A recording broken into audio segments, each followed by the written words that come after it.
Hey, Dan and Nikki.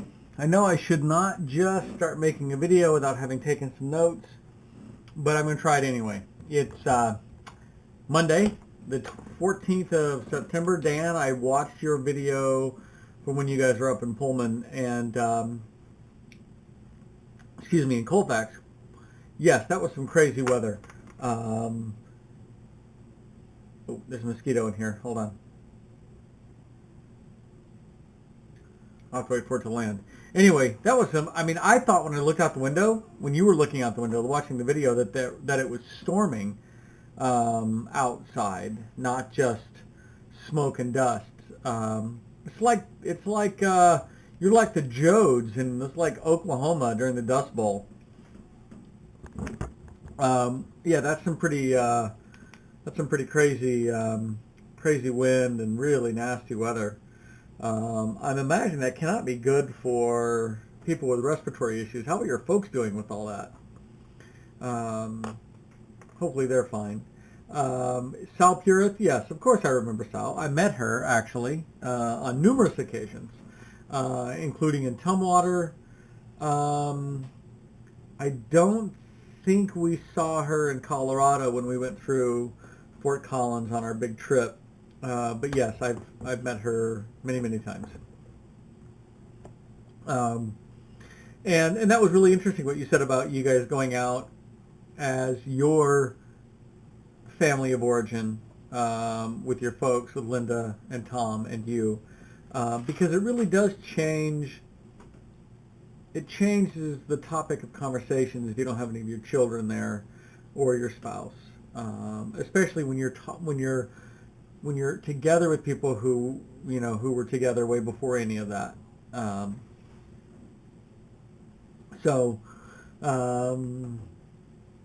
Yeah, that's a good picture of you guys. I really like that picture. I'm assuming that was at Brad and Linda's.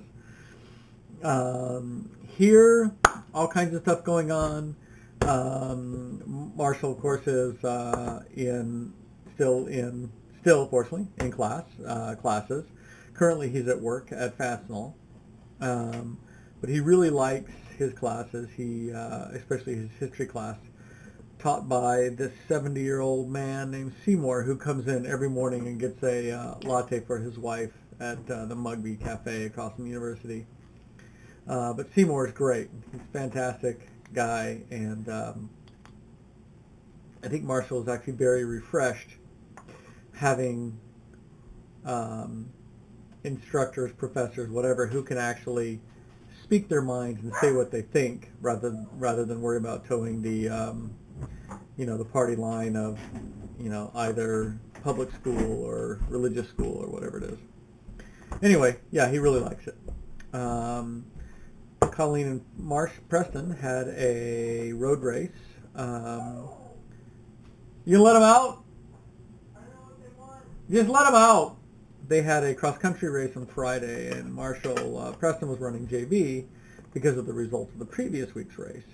But he ended up finishing, his time was 6th overall on the team, including the varsity guys. So he'll be back running varsity again at this Thursday's race, which was awesome. He ran 18:03. That was your PR by 30 seconds? 27 seconds. 27 seconds PR'd. So now I guess he's going to have to break 18 minutes, right? Yeah. So it was good weather for the race. It was a little cooler than the week before when it was 90 degrees. And Colleen actually had a really good time too. She only ran the 2400 meter because she's on C team as opposed to the standard 5K. But she ran it in like 10:57 or 10:47, 10:51, something in there. But anyway, her pacing was really good. So she was running about 6-minute miles, which is no, less than 7-minute miles maybe. 7 minutes. Anyway, yeah. she ran well. So really proud of her too. And I think I had told you that maybe I didn't. That Colleen and I, Nikki, this is probably new to you. Colleen and I are going to go hunting. So this is what I got Colleen for her birthday. this and a box of shotgun shells. Um, and I think on the screen now are the pictures from her birthday. So I got her a box of shotgun shells and a hunting license.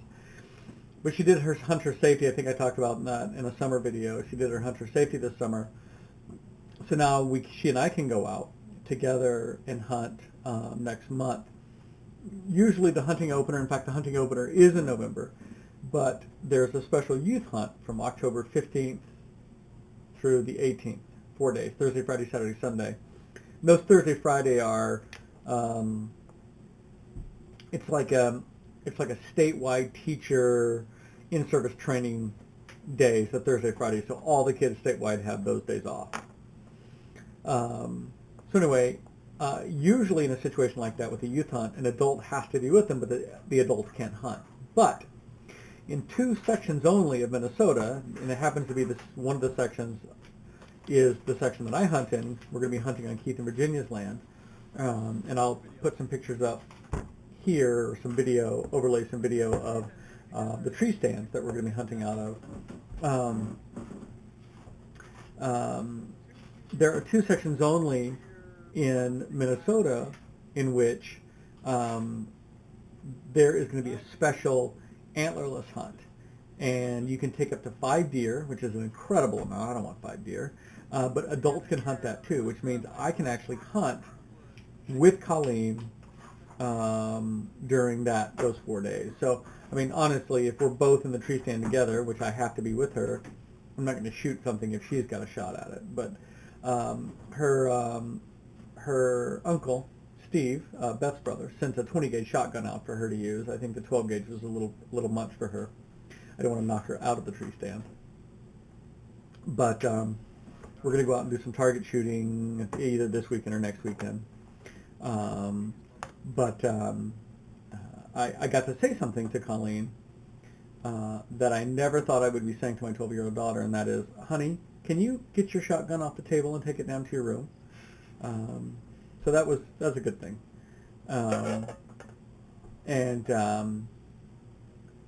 So hopefully we'll get some deer, at least a deer for her, maybe a deer for me, would be nice.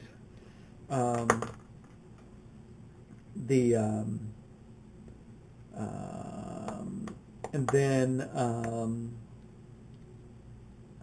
what else was I going to say? Oh, this weekend we were actually on Friday. Beth and I went down to Viroqua, which is in Wisconsin, which is where our coffee roaster is, and they were having an annual meeting for the roasting cooperative, which is called Cooperative Coffees, which is based. They have corporate offices or administrative offices in Montreal and in Americus, Georgia. And so there's 30 or 35 roasters who are all part of this co-op, and they all come together in one place every year to have their meeting, and it happened to be in Viroqua this year.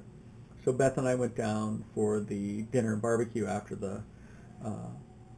their day-long meeting, and I got to see a couple of the people who I went to Peru with here 4 or 5 years ago, none of whom seemed to remember me, which I thought was kind of funny.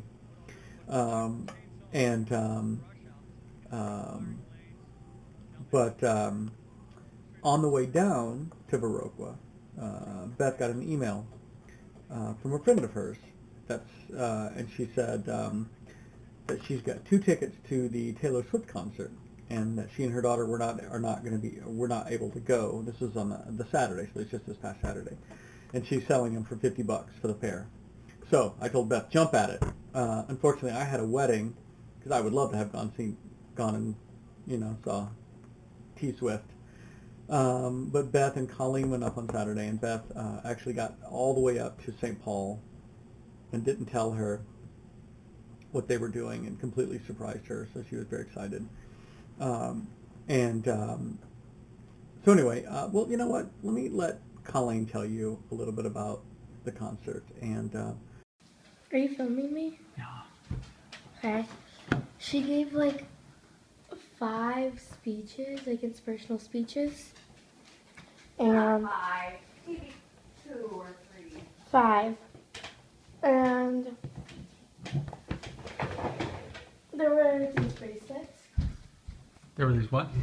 bracelets. Oh, you got a bracelet when you entered? Yeah, they were on the seats. And they all were like synced together. They So- synced? Yeah. To the With music. like radio. Yeah. You're kidding. So they have a radio.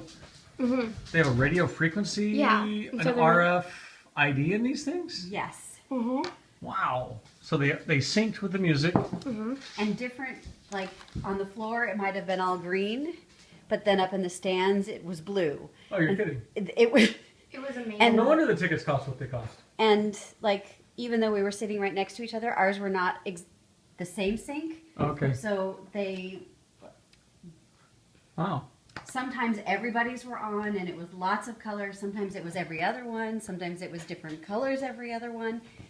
It was wild. Mhm. And now they're just moving. And they had a little tab that you pulled out to activate them, Okay. but they only turned on when the when performance started, when her concert started. and then when it was all done, Vance Joy got no love.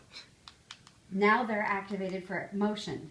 So when you move them, they activate, but they didn't do that during the concert. Right. Interesting. So tell me about the stage. Well, it moved, and So there was more than just just a stage in there front. was a stage, and then it came out. Into the crowd.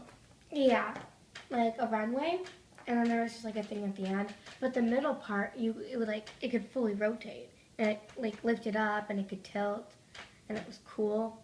So I take it she went out there with her dancers and danced and moved and twerked and things like She that. did not work. No twerking? No. Well, I'm glad I didn't go She's then. not that. Well, type. she is in that one song. What song? No, that's not her twerking. I know. It's a joke. It was loud. Yeah, I bet. Are your ears still ringing? No. And think about what it would have been like if you had been up close.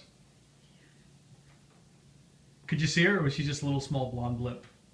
Yes. Did she have any kind of screen up above? There was a really big middle screen, and then there were two other screens that were always on her face, and then the middle one could have been doing clips from her music videos, or it was Okay. like just focusing on her face. But it was a cool show. Yeah. All right. Worth $25? Yeah. Okay. Would have been worth $300 Yeah. a ticket? Yeah. Think so? Yeah. Well, maybe next time you can save about $300.